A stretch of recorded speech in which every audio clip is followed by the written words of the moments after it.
Boa noite a todos e a todas. Eu gostaria de iniciar a aula de hoje apresentando o poema visual mais antigo da história, de autoria de Símias de Rhodes, que viveu no século III a.C., no período helenístico. Deixa eu selecionar aqui o poema e eu já vou publicar para vocês.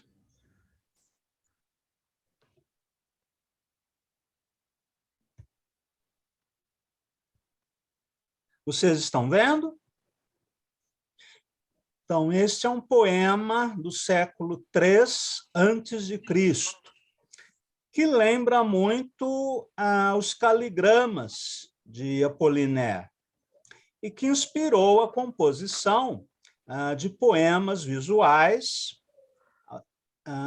do Augusto de Campos e do Vicente Huidobro, que nós vamos ver agora, para fazermos uma comparação entre os poemas. Primeiro, o de Huidobro, que é um autor chileno, da vanguarda de 1920,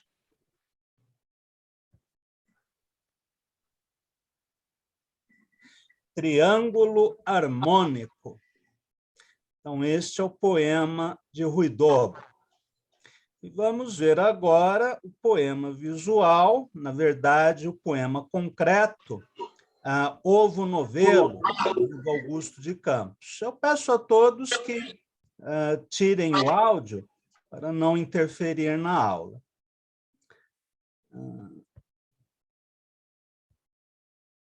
Então, esse é o poema do Augusto. Ovo novelo, novo no velho, o filho em folhos, na jaula dos joelhos, infante em fonte, feto feito, dentro do centro. Esses três poemas têm uma diagramação muito semelhante, apesar de alguns milhares de anos entre o poema do Símias de Rhodes e os poemas do Augusto e de Huidobro. Bem, mas hoje vamos conversar sobre os labirintos poéticos, ou poemas visuais do maneirismo e do barroco em Portugal. Esse tema foi estudado pela Anna Hatterley, uma autora portuguesa, sobre quem nós conversaremos bastante nas próximas aulas. A Anna Hatterley organizou esse livro chamado A Experiência do Prodígio, que é um estudo e antologia dos labirintos poéticos em Portugal. É um livro, infelizmente, inencontrável, que foi publicado na década de 70, no final dos anos 70, pela Casa da Moeda, de Portugal, de Lisboa, e de lá para cá não houve reedição. Ela organizou esse estudo sem nenhum tipo de bolsa ou patrocínio, já que, na época, Portugal ainda vivia sob a ditadura salazarista e não havia interesse nenhum em promover esse tipo de pesquisa.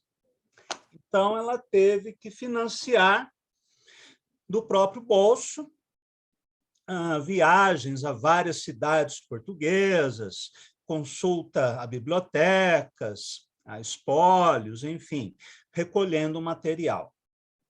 Ela tem um outro livro que é menos difícil de conseguir, que se chama A Casa das Musas. Aqui não é bem uma antologia, é mais um ensaio, embora também haja algumas ilustrações com esses poemas labirínticos. Pois bem, o que vem a ser isso? A palavra labirinto, escreve Jorge Luis Borges no Livro dos Seres Imaginários, vem do grego labres, ou machado de dupla lâmina, símbolo encontrado no palácio do rei Minos, na ilha de Creta, local identificado como um mítico labirinto projetado por Dédalo e habitado pelo Minotauro. Esta possível origem etimológica é aceita por dicionários e enciclopédias, mas é contestada hoje por filólogos e etimologistas. Segundo Carlos Herrmann, abre aspas, na época da construção do palácio, o machado duplo era chamado peleque e não labres, o que parece desarticular aquela teoria. Com efeito, prossegue o autor, estudiosos como Isidoro de Sevilha derivam a palavra de labor, que significa trabalho, e intus, que é lugar fechado, formando o termo grego labirintos, de onde provém o latino labirintus. Assim, a palavra teria o sentido de trabalho para sair, se o labirinto é uma prisão, ou trabalho para entrar, se o labirinto é uma proteção para um tesouro. No primeiro caso, o centro dessa alegoria geométrica abriga um monstro, como o próprio Minotauro. No segundo, é uma via para a vivência do sagrado, como ocorre na arquitetura simbólica do cristianismo. Conforme demonstram, deixa eu só fechar aqui alguns arquivos, conforme demonstram as descobertas arqueológicas, as origens do labirinto remontam a cultos religiosos realizados em grutas no período da pré-história, com manifestações posteriores no Egito, Grécia, Roma, Oriente e Europa cristã. Formas labirínticas foram encontradas na base de algumas pirâmides egípcias, na Acrópole, no Teatro de Atenas, no túmulo de Augusto, em Roma, e vários outros locais.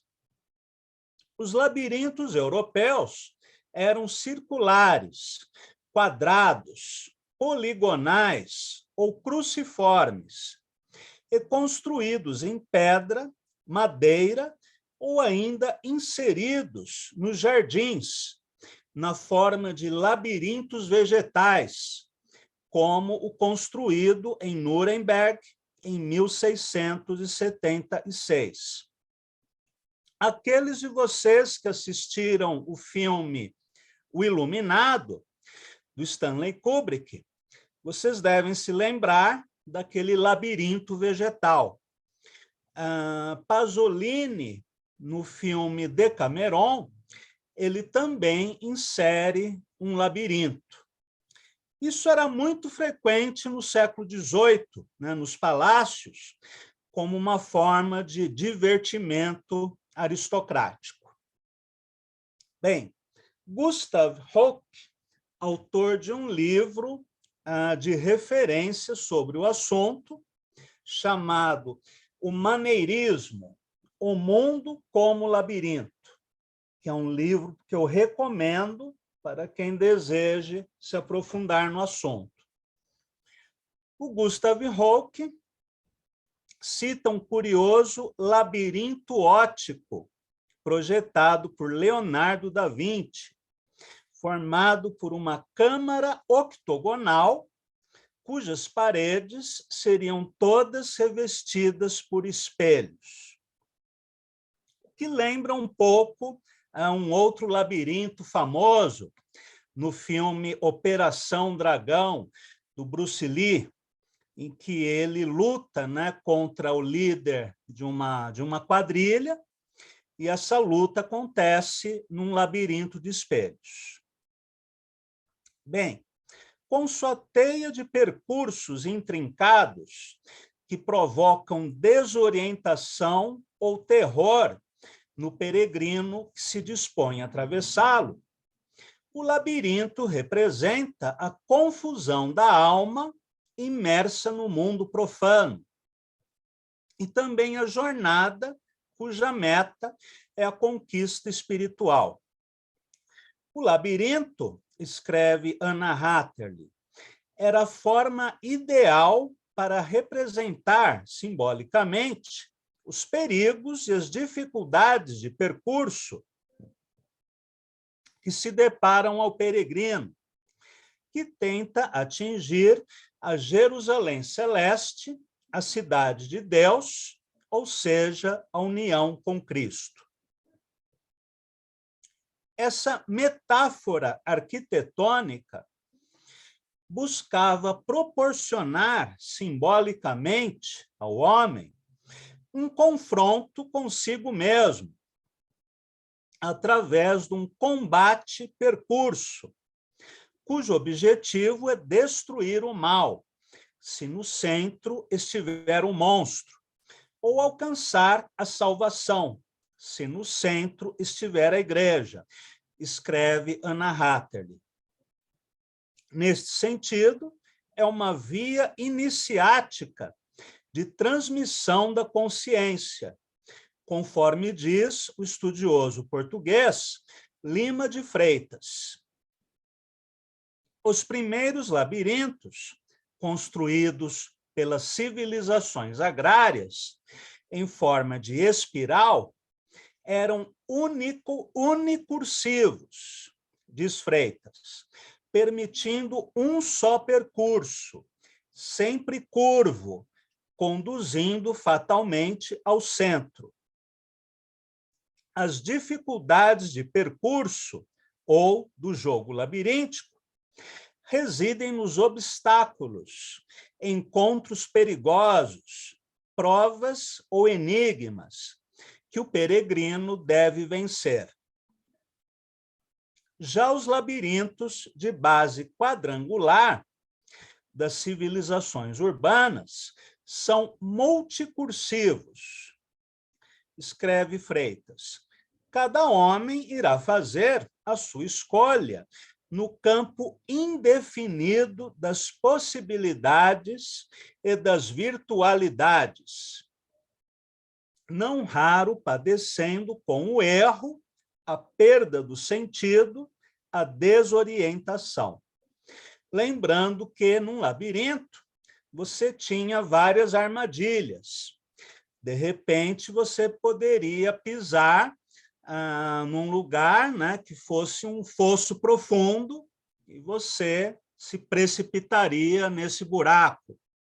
Ou então, alguma arma escondida poderia atingi-lo. Os filmes de Indiana Jones mostram bastante isso, né?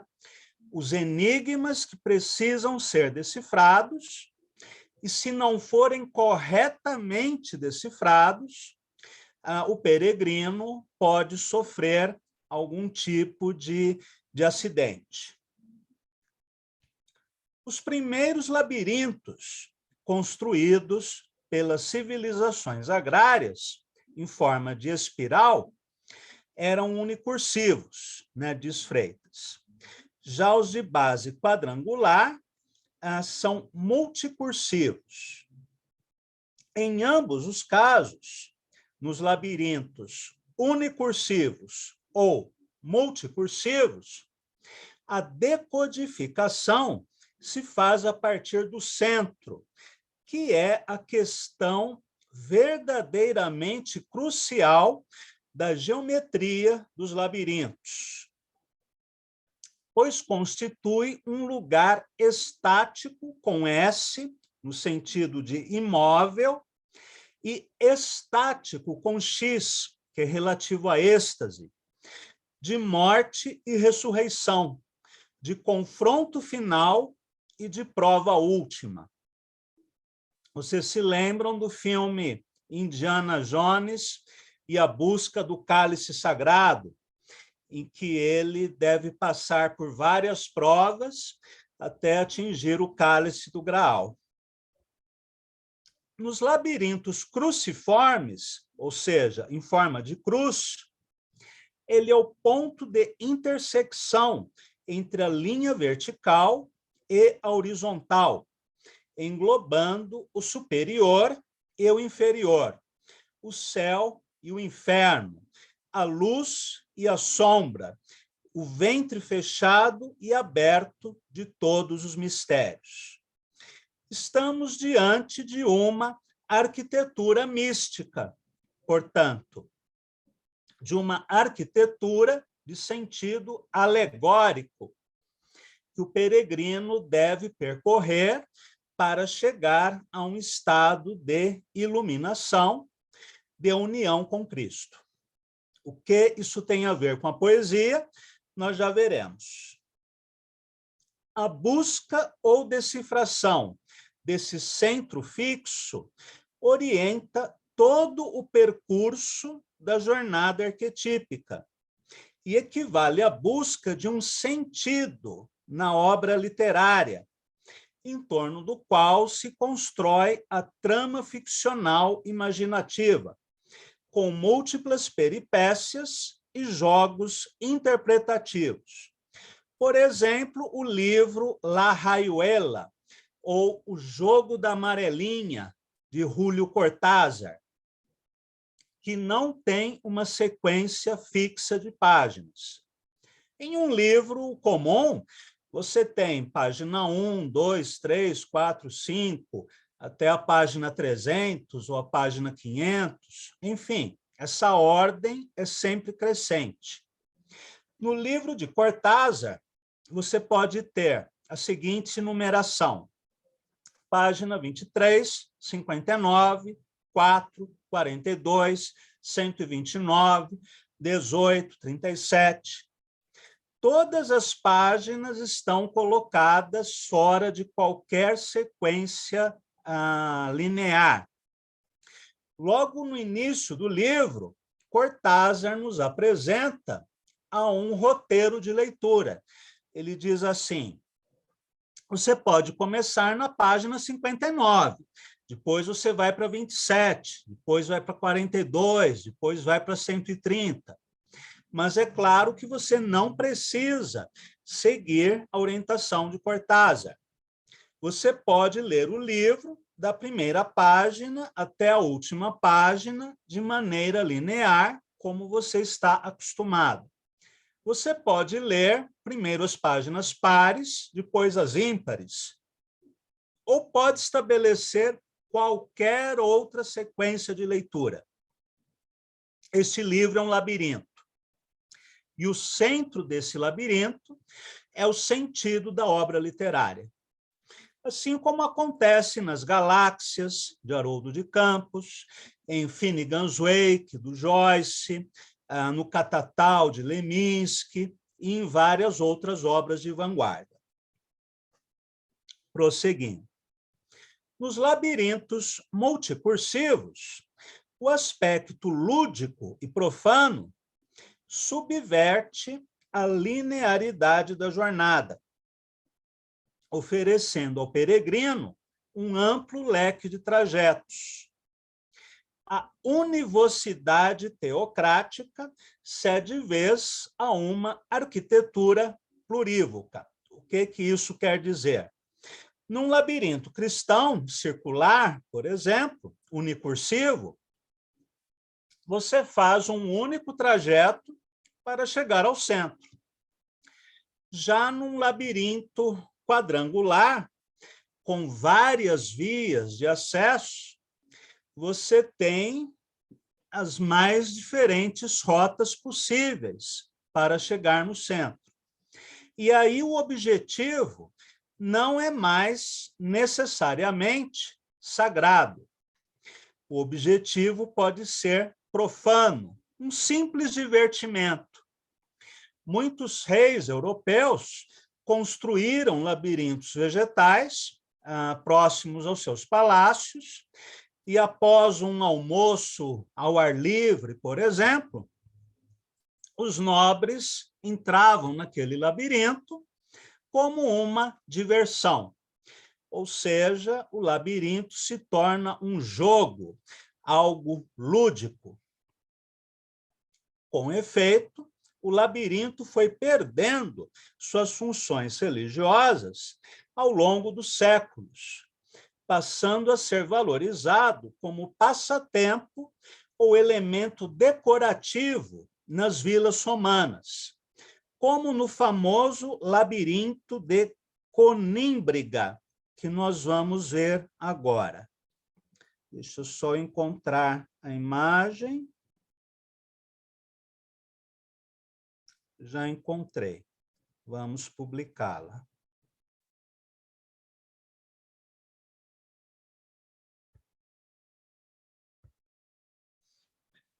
Então, este é, né, o labirinto citado pela Anna Hatterley. Prosseguindo.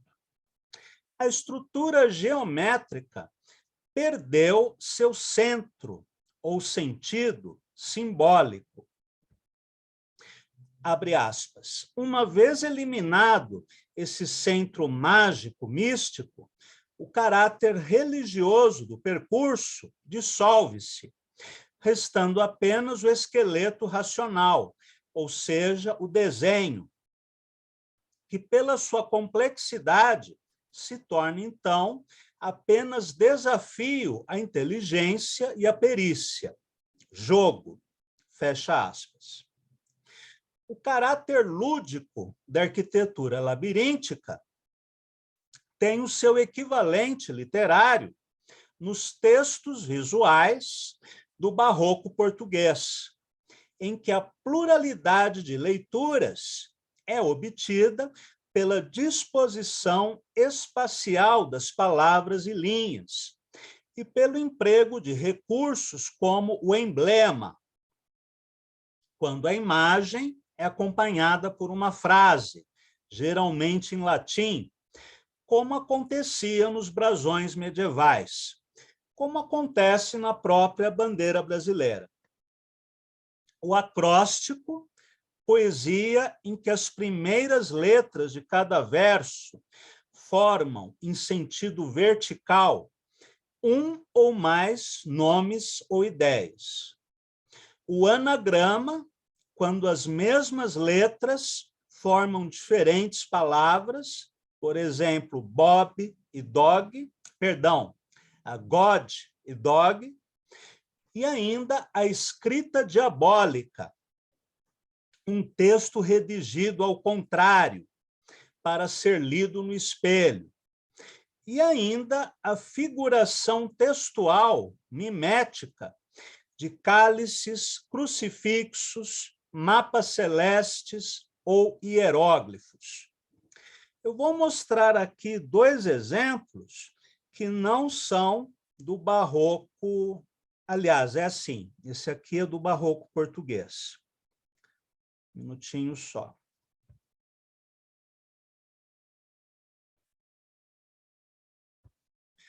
Então, este é um poema visual, né, do barroco português, construído numa forma arquitetônica. E eu vou mostrar dois outros poemas visuais que são da poesia metafísica inglesa, ou seja, o equivalente britânico do barroco português católico. Isso porque na Europa, perdão, na Inglaterra, a religião dominante era a anglicana, e em Portugal era o catolicismo. Portanto, não podemos falar de um barroco inglês. Fala-se em maneirismo, perdão, fala-se em poesia metafísica inglesa. Vou publicar agora um poema em forma de taça.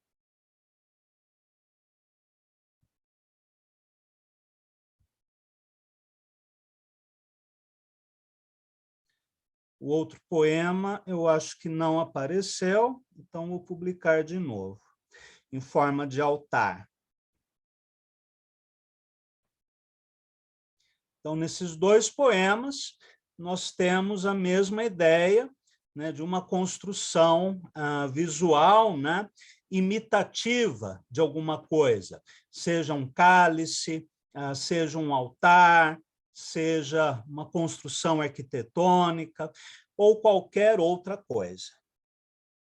Os labirintos poéticos, como esse gênero passou a ser conhecido, desenvolveram um novo modo de ler os textos, as imagens e tudo o que historicamente se nos oferece como leitura, como diz Anna Hatterley, subvertendo o percurso horizontal da esquerda para a direita, de cima para baixo. Desse processo de subversão e de liberação de energias, a visão da escrita saiu revigorada, reanimada, reinventada. É interessante o conceito de texto visual. Vamos falar um pouquinho sobre ele. Até algum tempo atrás, quando alguém falava texto, essa pessoa estava se referindo a um conjunto de palavras, a página de um livro, de um jornal, de uma revista. Então, texto é tudo aquilo que é escrito. A partir de Max Bense e alguns outros teóricos da segunda metade do século XX, começou-se a falar em texto visual. Uma imagem também é um tipo de texto, embora não use palavras, principalmente no que diz respeito à poesia visual. E podemos falar ainda em texto sonoro. Por exemplo, uma canção, uma cantiga iorubá, ou indígena, ou tibetana, ou dos Peles Vermelhas. Então, hoje nós fazemos essa distinção entre o texto tradicional, o texto visual e o texto sonoro. E a própria palavra texto, segundo Max Bense, vai ganhar um sentido adicional. Nós temos essa distinção entre poesia e prosa. Tudo aquilo que não é poesia é prosa. A palavra texto também pode se referir ao conjunto de palavras que transgride as fronteiras entre a prosa e a poesia. O Finnegans Wake, por exemplo, ou Grande Sertão Veredas, ou Catatal, são obras que, em tese, foram escritas em prosa, como romances, porém utilizando uma série de recursos poéticos, na escolha das palavras, pela musicalidade, pela imagética, o arranjo sintático, ou seja, há recursos poéticos nessa prosa. Daí falarmos em texto como aquilo que vai além da distinção tradicional entre prosa e poesia. Deixa eu fechar esses arquivos de imagem, para depois abrirmos outros. Bem, a Anna Hatterley também fala desse percurso de leitura, né? Pelo menos no Ocidente, é habitual nós lermos uma página da esquerda para a direita e de cima para baixo. No Japão é o contrário.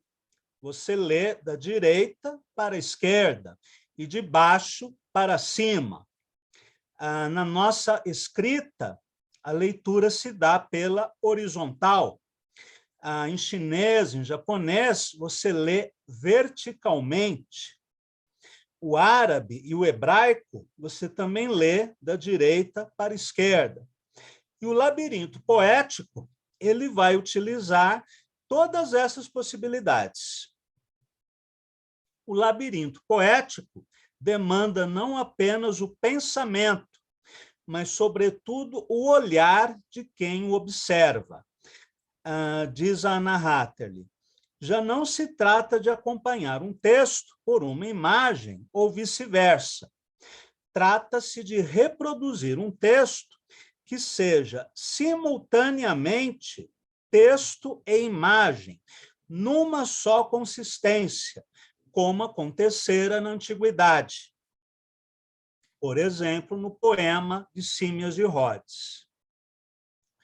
Comentando os textos visuais do poeta latino Públio Optaciano Porfírio, do século IV, que inaugurou no Ocidente a tradição do labirinto, Anna Hatterley diz que, nesses poemas, forma, cor, metros, signos constituem um tecido de relações tão interdependentes quanto vitais para a construção global do texto, que, através da comunicação icônica, é concebido para funcionar a partir de um primeiro impacto visual. Por que ela usa aqui essa expressão comunicação icônica? Na semiótica de Charles Peirce, há 3 tipos de signo: o símbolo, o ícone e o índice. O índice é, por exemplo, o sumário de um livro, né? O índice de um livro. Uma placa de trânsito, um farol, alguma coisa que vai indicar para você, vá para a esquerda, vá para a direita, acelere, reduza a velocidade, vá para a página 29, vá para a página 37. Isso é o índice. Já o ícone é aquele tipo de signo que reproduz a imagem de alguma coisa. Por exemplo, a fotografia do rosto de alguém é um ícone. O retrato de uma pessoa a óleo é um ícone. E podemos falar também em ícone quando há uma relação entre o sentido de um poema e a forma do poema. Vou mostrar aqui como exemplo para vocês um caligrama de Apollinaire. Um minutinho só.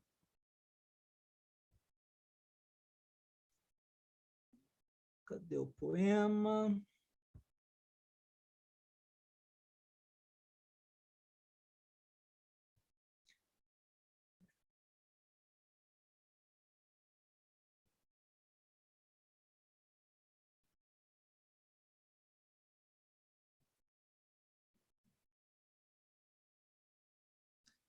Misteriosamente não está... apareceu. Este, por exemplo, é um poema icônico. Qual é o sentido dele? A Torre Eiffel. Qual é a forma dele? A Torre Eiffel. Então, uma relação entre sentido e forma. Essa é uma relação icônica. Bom, prosseguindo.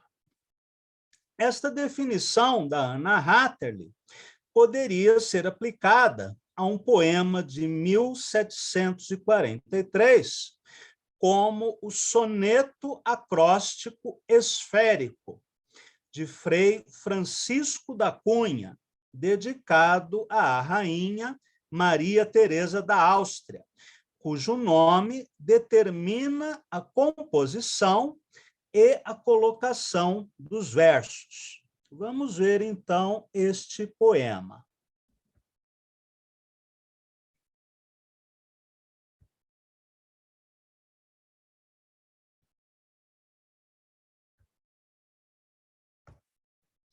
Aqui está esse soneto acróstico esférico.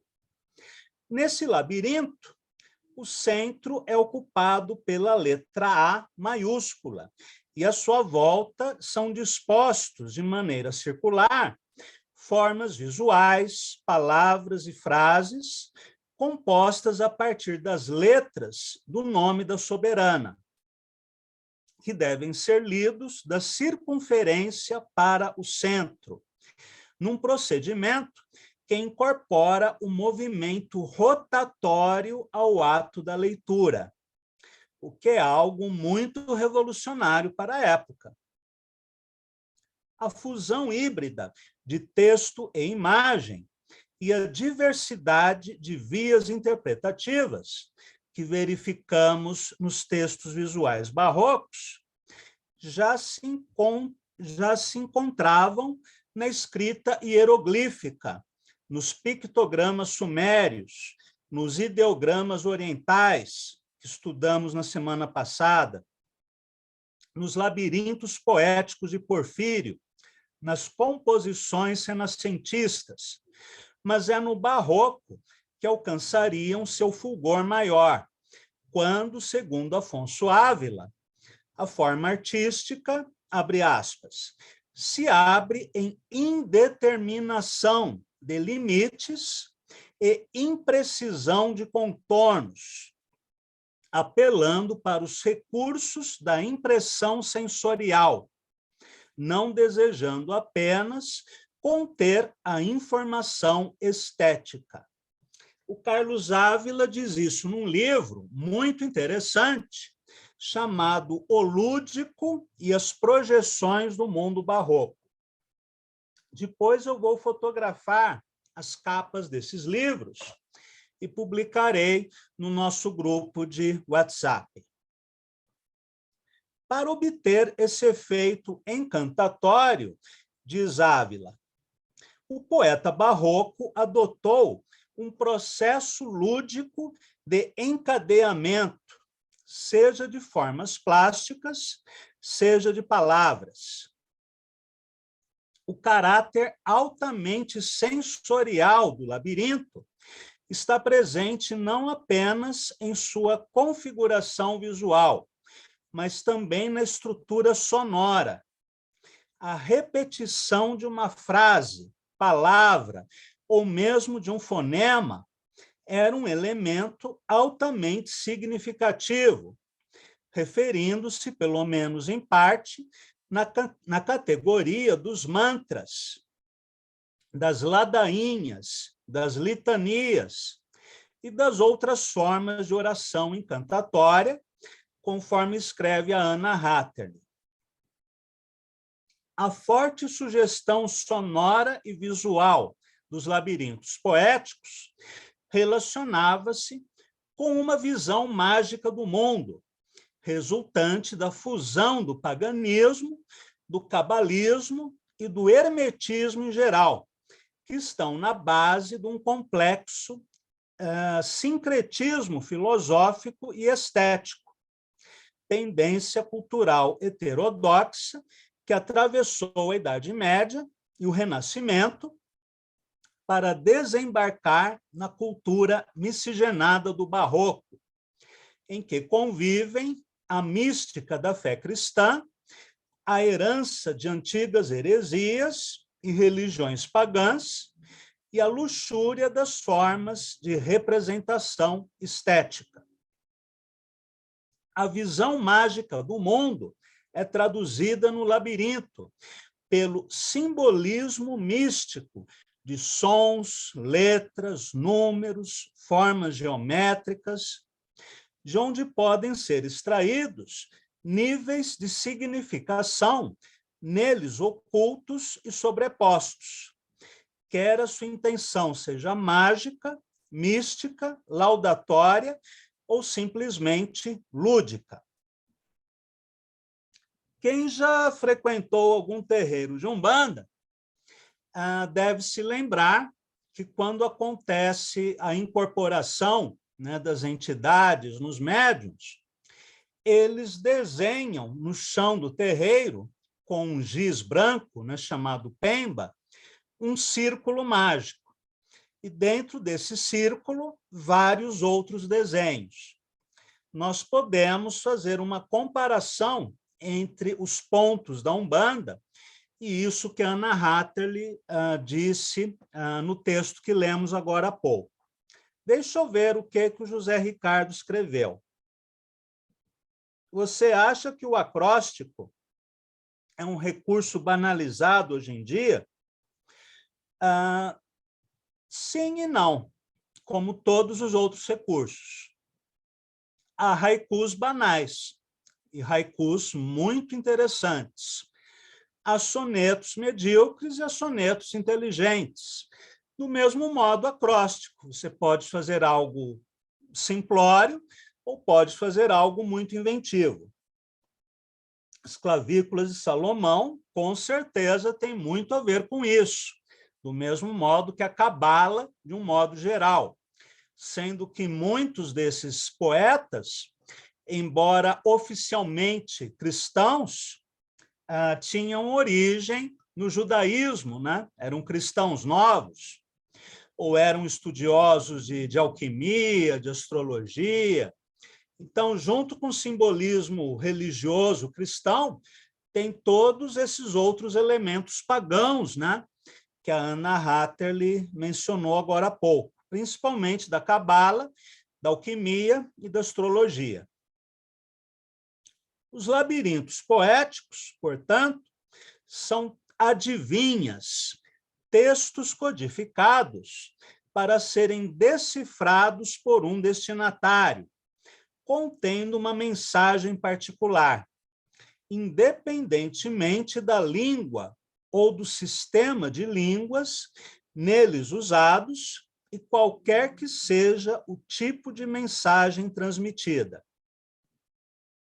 Nos labirintos poéticos, as leituras podem ser feitas de baixo para cima, ou de cima para baixo, ou na diagonal, ou ainda de modo similar ao movimento do cavalo no jogo de xadrez, permitindo assustadoras cifras de decodificação, que ultrapassam 14.000 combinações.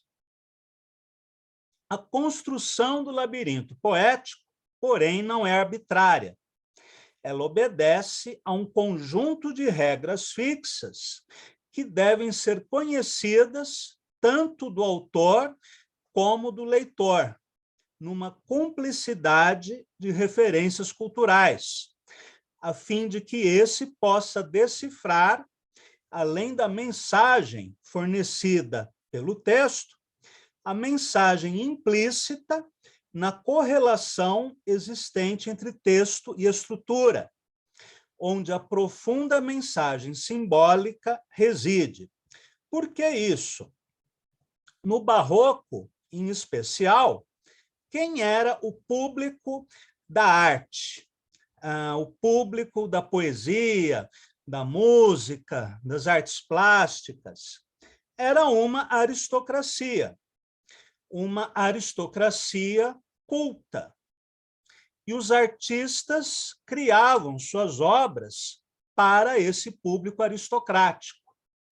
Daí que, quando um pintor faz um quadro alegórico, em que as uvas representam o sangue de Cristo, as rosas brancas, a virgindade de Maria, e assim por diante, quem visse aquele quadro poderia decodificá-lo, porque o público tinha o mesmo repertório cultural do artista, algo que já não acontece, né, a partir da arte moderna. O José Ricardo também pergunta: algum poeta neobarroco usou a forma visual do labirinto? Em Portugal, sim. Na América Latina, não. Porque o que nós chamamos de neobarroco aqui é completamente diferente do neobarroco português.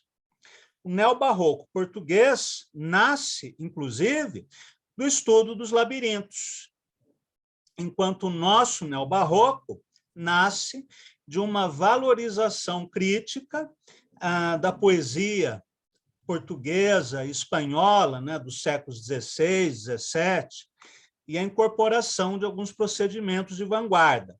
Então, são duas coisas completamente diferentes. Acho que o Jorge também escreveu. Palíndromo, versos que são palíndromos, seria poesia visual? O palíndromo pode ser usado no poema visual. Não é um tipo de poema visual, mas é um recurso que você pode usar no poema visual.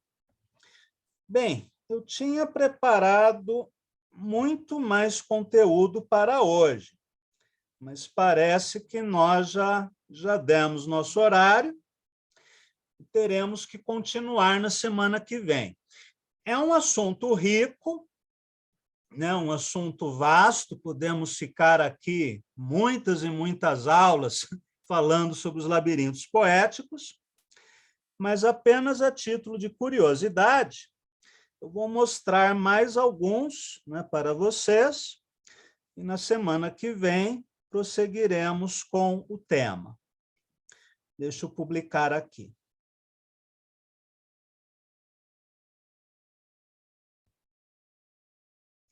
Esse é um poema muito interessante, né, porque imita um relógio e usa tanto as letras do alfabeto, né, quanto números, as circunferências, né, os círculos concêntricos, e esse braço, né, colocado no meio, como se fosse o ponteiro de um relógio. Que bom que você gostou, Nara. Vamos ver mais alguns.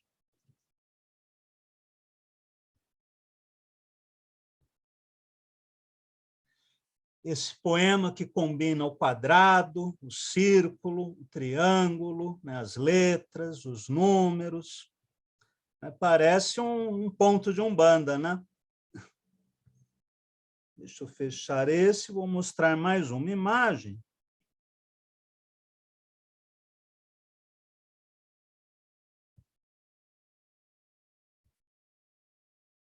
Esse poema é muito louco, né? Parece um poema concretista do século XVII.